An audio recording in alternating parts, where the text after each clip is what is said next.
मालकन बाजार जाती तो मेरे लिए भी 20-20 हजार वाले कपड़े ले आती। मैं भाग भाग कर मालकन की सारी जिम्मेदारी अदा करा। एक रोज मालकन ने 1.5 लाख के कपड़े ला कर दिए। लाइट बुझाकर कहने लगी, आज तेरी नत उतरवाई है, चल। मेरे तो होश उड़ गए। मैं एक लड़का था मगर उस रात मालकन। वैसे तो मेरी मालकन एक एक पाई का हिसाब लेती थी, लेकिन न जाने क्यों आज मुंह पर बड़ी मेहरबान थी। शाम को ही वो मुझे बाजार ले गई, मुझे बड़ी महंगी दुकान पर लेकर गई। वहां जाते ही मुझे अजीब सी बेचैनी महसूस हो रही थी, क्योंकि मैं एक मुलाजिम था और वहां आने वाले नौजवान तो कोई सेठ के बच्चे लग रहे थे। उनके ठाट बाट देखकर मेरे अंदर एहसास कमतरी जाग उठी थी। फिर मैं ये भी सोच सोच कर परेशान था कि आखिर मेरी मालकन मुझे इतनी बड़ी दुकान पर लेकर क्यों आई है। मैंने तो सारी जिंदगी उतरन पहन कर ही गुजारी थी। ये अच्छे और बेहतरीन कपड़े निकालो। और दुकानदार ने पहले तो मुझे सर से पांव तक देखा। मैंने मैले सुरमई रंग की शलवार कमीज पहन रखी थी, जिस पर जगह जगह मिट्टी और सालन के दाग लगे हुए थे। जाहिर है मेरा काम ही ऐसा था। मालकन के घर में छोटे मोटे काम करता था और माली का काम भी मेरे ही सर पर था, इसीलिए मेरे कपड़े मिट्टी से भर जाते। कभी कभी मालकन मुझसे किचन का भी काम करवा रही थी। जब मैं बर्तन धोता तो बर्तन पर लगी चिकनाई मेरे कपड़ों पर भी लग जाती। कुछ हम गरीबों की आदत होती है कि हाथ गंदे हों तो अपनी कमीज से ही पहुंच लेते हैं। हमें अमीरों वाले नखरे कहाँ करने आते हैं। हाथ गंदे हों तो टिश्यू से साफ करना चाहिए। मैं तो पसीना भी अपनी आस्तीनों से पहुंच लेता था। मालकन मुझे जिस बड़ी बुटीक पर लेकर गई थी उसके चारों जानिब शीशे ही शीशे लगे हुए थे। उस दिन उस दुकानदार ने जब मुझे सर से पैर तक अच्छी तरह से देखा तो फिर मालकन से पूछने लगा कि मैडम, आप इस बच्चे की बात कर रही हैं ना। दुकानदार को भी शायद मेरी तरह यकीन नहीं आया था। मालकन कहने लगी, हाँ हाँ, इस लड़के के लिए ही अच्छे कपड़े निकालो। समझ नहीं आ रहा था कि मेरी मालकन मुझ पर यह एहसान क्यों कर रही है, क्योंकि मालकन का मिजाज ऐसा तो हरगिज ना था। वो तो बड़ी सख्त मिजाज औरत थी। मुलाजमों को तो ज़रख़रीद गुलाम समझती थी। मैंने उसे मुलाजमों के साथ मारपीट करते भी देखा था। एक बार मुलाजमा लड़की के हाथ से उसके डिनर की प्लेट क्या टूट गई। उसने खींचकर 2-4 थप्पड़ उसके गाल पर रसीद कर दिए। बेचारी के दोनों रुखसार पर मैडम की 5 उंगलियां छप गई थी। मैं एक जगह खड़ा कांप गया था, लेकिन मजाल है कि इस मुलाजमा लड़की ने उफ भी किया हो। आंसू टप टप उसकी आंखों से बह रहे थे, लेकिन जबान बिल्कुल खामोश थी। मालिकन कहने लगी कि पूरे डिनर सेट को तुमने खराब करके रख दिया है। यह मैं दुबई से लाई थी, जानती हो ये कितना महंगा था। इसके पैसे क्या तुम्हारा बाप भरेगा। फिर मैडम ने उस लड़की के बाल पकड़कर खींचने लगी और कहने लगी, कमीनी, देख तेरी तनख्वाह से मैं कितने पैसे काटती हूँ। मेरे पैसों को क्या हराम का माल समझ रखा है तुम लोगों ने। मुलाजमा लड़की को मार पड़ रही थी और दिल मेरा कांप रहा था। उसके बाद तो मैंने और भी एहतियात शुरू कर दी थी। अल्लाह का शुक्र है कि इस 1 साल में मुझसे कोई बर्तन नहीं टूटा था, ना ही मैडम की कोई चीज खराब हुई थी। वैसे तो मैडम बड़ी सख्त मिजाज थी, लेकिन इसके साथ साथ कुछ मशकूक किस्म की भी थी। मैं वहीं क्वार्टर में ही रहता था और मैडम के घर में 6-7 मुलाजिम थे, जिनमें खवातीन और बच्चियां भी शामिल थीं। और मेरी उम्र 17 साल थी और उस मुलाजमा बच्ची की उम्र 15 साल, जिसे मैडम ने प्लेट टूटने पर बेतहाशा मारा था। एक बार मैं बर्तन धो रहा था कि मुझे ऐसा लगा जैसे किचन से बाहर बने क्वार्टर से सिसकियों की आवाजें आ रही हैं। ये सुनकर मैंने बर्तन वहीं छोड़े और क्वार्टर की तरफ आ गया, लेकिन क्वार्टर सब खुले हुए थे क्योंकि तमाम मुलाजमीन इस वक्त घर में काम कर रहे थे। मुझे लगा जैसे इन सिसकियों की आवाजें इस घर की पिछली जानिब से आ रही हैं, लेकिन वहां पर मैडम ने हमें जाने से सख्ती से मना किया था। मालकन कहती थी कि कोई भी मुलाजिम पीछे की जानिब नहीं जाएगा। पहले तो मुझे कभी ऐसा तजस्सुस नहीं हुआ था, लेकिन इन सिसकियों की आवाजों पर मेरे कान खड़े हो गए थे। लेकिन मेरा दिल भी खौफजदा था कि कहीं मुझे कोई पीछे जाते हुए देख ही न ले। मैं एक एक कदम आगे बढ़ा रहा था, लेकिन मेरा दिल यूं ही था जैसे किसी ने मुट्ठी में जकड़ लिया है। मालकन का खौफ भी बहुत था। जैसे जैसे मैं पीछे की जानिब बढ़ रहा था, सिसकियों की आवाजें मुझे और भी ज्यादा तेज सुनाई दे रही थी। ऐसा लग रहा था जैसे कोई लड़की रो रही है। मैं बेहद परेशान होकर रह गया था। मैं अभी पीछे की जानिब बनी गली में मुड़ने ही वाला था कि जब मुझे एक धारदार आवाज सुनाई दी। मुझे लगा मेरे जिस्म से जान ही खींच ली हो। वो चौकीदार की आवाज थी। कहने लगा, तुम पीछे क्यों जाता है, मैडम ने सख्ती से मना किया है। वो एक पठान था। मैंने पलट कर देखा और कहा कि नहीं खान साहब, मैं पीछे नहीं जा रहा, वो तो मेरी चप्पल नहीं मिल रही। मुझे लगा किसी ने शरारत से इधर उधर न फेंक दी हो। मैं किचन में काम कर रहा था और मेरी मालकन का ये ऑर्डर था कि घर के अंदर कोई भी चप्पल पहनकर काम नहीं करेगा, और मैं किचन से सीधा पीछे की जानिब आ गया था। इसीलिए मेरा ये बहाना चौकीदार के सामने चल गया। कहने लगा, जाओ जाओ, यहाँ तुम्हारी कोई चप्पल नहीं है।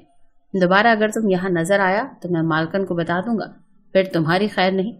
वो अपनी मूंछों को ताव देता हुआ अपने हाथ में मौजूद राइफल पर मजबूती दिखाते हुए बोला था।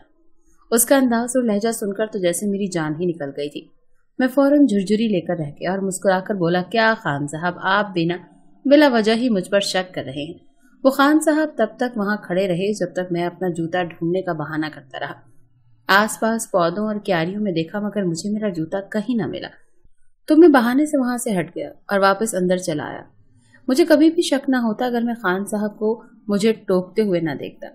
यकीनन घर की पिछली जानिब कुछ तो ऐसा था जिसकी वजह से खान साहब मुझे घर के पीछे जाने नहीं दे रहे थे। मेरा तजस्सुस रोज बरोज बढ़ता चला जा रहा था। उस रोज मालकन के कुछ दोस्त आए थे जिनमें खवातीन और मर्द सभी शामिल थे। इतने महंगे महंगे भड़कीले कपड़े उन खवातीन ने पहने थे कि एक पल तो मेरी आंखें चुंदिया कर रह गईं। ये तो अमीर लोगों के चोंचले थे जो लाखों रुपए सिर्फ अपने वजूद पर नीम उड़िया कपड़े पहनने के लिए लगा दिया करते थे, जबकि एक मेरी अम्मा थी जो एक कपड़ों का जोड़ा धोती थी तो दूसरा पहन लेती थी।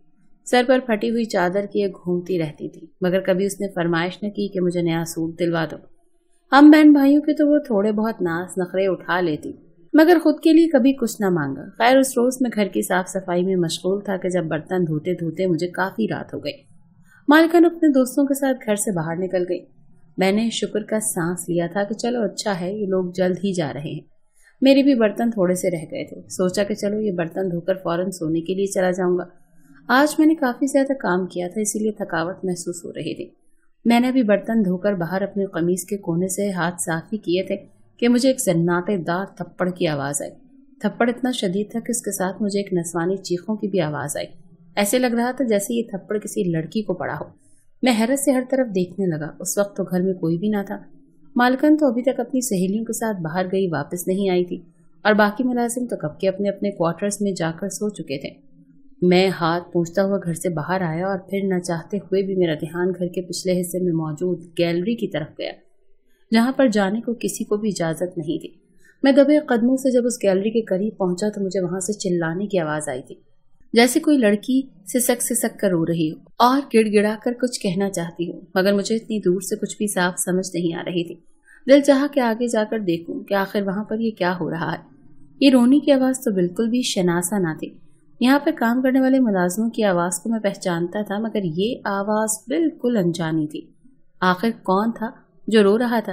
तभी मुझे कदमों की आहट की आवाज आई तो मैं फौरन वहां से हटाया और छुप कर देखने लगा। मेरी हैरत की तो इंतहा न रही थी। मेरी मालकन और उसके दोस्त गैलरी के उस तरफ से निकलकर सामने आ रहे थे। आखिर ये सब घर के पिछली जानिब करने के गए थे। ये देखकर तो जैसे मैं सोच में पड़ चुका था कि आखिर वो सभी लोग वहां पर क्या कर रहे थे। इसके बाद दोबारा मुझे किसी भी लड़की की आवाज वहां से न आई। सोचा कि हो सकता है कि मेरा वहम हो, इसीलिए मैंने उस तरफ सोचना तर्क कर दिया। अगले रोज मालकन 2-3 दिन के लिए घर से चली गई। उनका कहना था कि वो दुबई जा रही हैं, 2-3 दिन तक वापस आ जाएंगी। यूं सारा घर हम नौकरों के ही सुपुर्द था, मगर जाने से पहले मालकन ने चौकीदार को सख्त तंबीह की थी कि किसी को भी गैलरी की तरफ जाने न दिया जाए। वो हर वक्त गैलरी वाली जगह पर ही नजर रखे हुए बैठा रहता था। मैं चाहकर भी उस जानिब न जा सका। 3 दिन गुजरे तो मालकन वापस घर आई।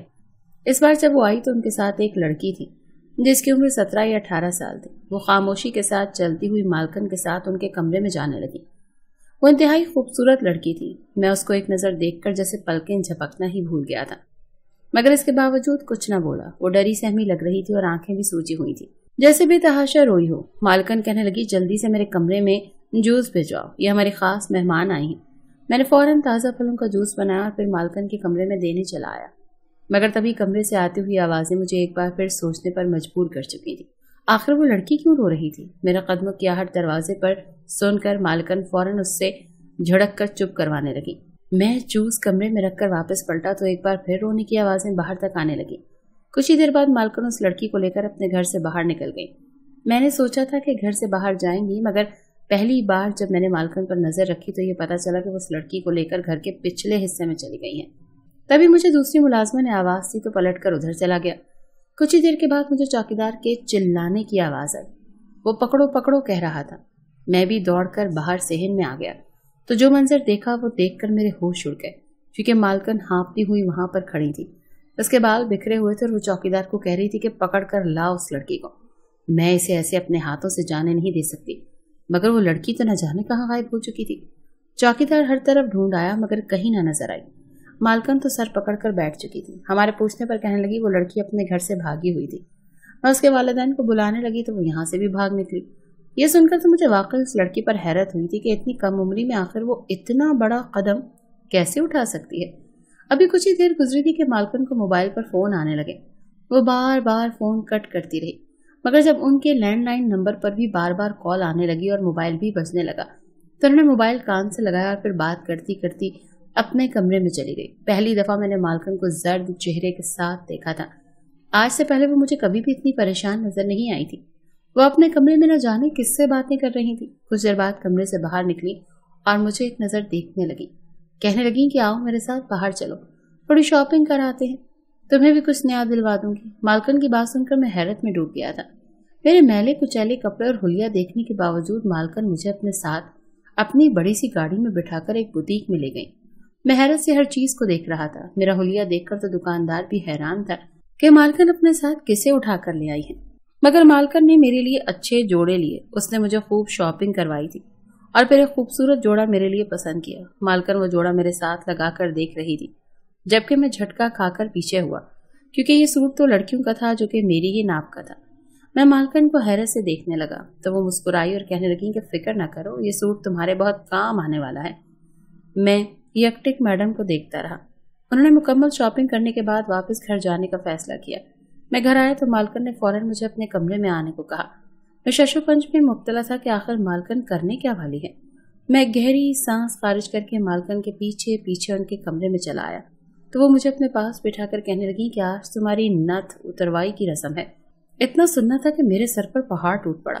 मैं हैरत से मालकन का चेहरा देखने लगा तो तभी मालकन ने अपने दराज से 5-5 हजार के नोटों की एक गड्डी निकालकर मेरे सामने बेड पर उछाली। कहने लगी अगर तुम इस मुश्किल वक्त में मेरा साथ दोगे तो बदले में तुम्हारे लिए भी आसानियां पैदा कर दूंगी। बस आज रात की ही तो बात है। अगर वो लड़की मुझे ऐन मौके पर धोखा ना देती तो आज मेरा इतना नुकसान ना होता। मैंने ग्राहकों से एडवांस पेमेंट भी ले ली है और अब मैं ऐन मौके पर मना नहीं कर सकती। मुझे मालकन के अल्फाज समझ में नहीं आ रहे थे कि आखिर वो क्या कहना चाहती है। मैं मालकन के मुंह की तरफ देखने लगा तो मालकन बोली, जो मैं कहती जा रही हूँ वही करो, इसी में तुम्हारी भलाई होगी। तो जितने पैसे कहोगे मैं देने को तैयार हूँ। इतना कहने के बाद मालकन ने मुझे बाजू से दबोचा और फिर उस गैलरी की जानिब ले जाने लगी। मेरी तो हैरत का कोई ठिकाना नहीं रहा था। हम जब उस गैलरी से होते हुए वहां मौजूद एक कमरे में पहुंचे तो मेरी जान ही निकल गई। वहां पर तो 3 लड़कियां बेहोशी की हालत में मौजूद थी और एक दूसरे पर गिरी पड़ी थी। मालकन मुझे एक कमरे में ले गई और फिर वो सुर्ख जोड़ा पहनने को कहा। कहने लगी कि ये जोड़ा पहनकर तुम बैठ जाओ। मैं इनकार करना चाहता था मगर मालकन के आगे मजबूर था। रोते हुए मैंने वो लड़कियों के कपड़े पहन लिए और बिस्तर पर बैठ गया। मालकन कहने लगी कि मेरा तो यही बिजनेस है। मैं अमीर अमीर लोगों को मुंह मांगे दामों पर लड़कियां देती हूँ और बदले में लाखों रुपए कमाती हूँ। आज भी एक लड़की बड़ी मुश्किल से काबू आई थी मगर वो भाग निकली। अब तुम ही मेरी इज्जत रख लेना वरना मुझे बहुत नुकसान होगा। मालकन मेरा कांधा जोर से भींचकर कहती हुई वहां से जाने लगी। जब ही मारे खौफ के मेरा तो दिमाग काम करना ही बंद हो चुका था। मैंने गहरी सांस लेकर आसपास देखा और फिर सोचने लगा कि आखिर यहाँ से कैसे निकलूं। ये मालकन तो बड़ी ही खतरनाक थी। मैं तो सोच भी नहीं सकता था कि ये मालकन ऐसी है। अगले ही पल मैंने फौरन वो जोड़ा उतारा और कमरे की खिड़की खोलकर गैलरी में छलांग लगा दी। वहां पर कोई भी ना था, अलबत्ता गैलरी की शुरुआत में चौकीदार खड़ा था जो कि शायद मालकन के साथ मिला हुआ था। मैंने दीवार फलांग कर बाहर जाने की ठानी। हम गरीब लोग थे और ऐसे दरख्तों पर चढ़ाई करना और बगैर सीढ़ी के छतों पर चढ़ जाने में खूब महारत हासिल थी। मैंने फौरन दीवार को फलांग कर बाहर छलांग लगा दी। जब तक चौकीदार को पता चला बहुत देर हो चुकी थी। मैं भागता हुआ सीधा पुलिस स्टेशन चला आया और जो कुछ देखा और सुना था सब कुछ पुलिस वालों को बता दिया। वो घर आए और अपनी आंखों से सब कुछ देखकर मालकन और उसके साथियों को गिरफ्तार कर लिया, जबकि मैं उसी रोज वापस अपने गांव चला आया। कितने रोज तक तो मेरी तबीयत ही खराब रही थी। मेरी वजह से कई मासूम लड़कियों की इज्जत बच गई, जबकि मालकन, चौकीदार और उसके बाकी साथी कैफरे किरदार तक पहुंच चुके थे।